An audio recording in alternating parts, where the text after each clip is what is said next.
Hey there, Veritas. I want to thank you for getting in touch with me about my video response to your video, especially during a time when you're so busy with work. Okay, so down to business.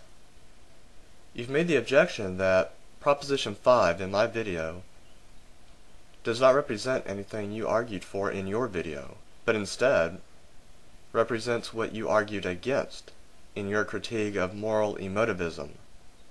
Moral emotivism, as I understand it, is the view that moral statements of what is right and what is wrong, are statements that express an emotional response in such a way as to not have an identifiable truth value, statements that cannot be said to be either true or false. Alright, so let's recall Proposition 5. Moral statements are expressions of compulsory feelings. Proposition 5 was intended to summarize your argument between 5 minutes 22 seconds and 5 minutes 54 seconds, which I will now quote. The moral law is threaded with imperative. It carries imperatival force.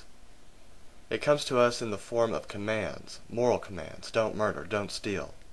There's a weight and a gravitas that presents itself with morality. It comes to us. We don't project it outward as some illusory concept. It's the other way around. It's a very real aspect of human existence. To be pressed to ought to do something or ought not to do something. When you break a moral law, you have the sense that you've disobeyed and that you've really done something wrong, that you've violated the moral law. I suspect that your objection to Proposition 5 is based on a misunderstanding of what I mean by compulsory feelings.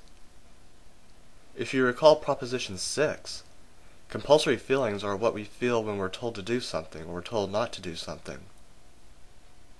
The word feel here can be substituted with the word perceive or the word experience.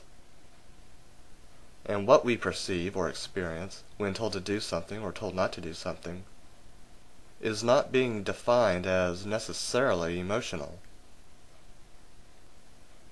When I speak of a compulsory feeling, I'm actually referring to what you call the imperatival force, the weight and the gravitas, which is something that we perceive and experience.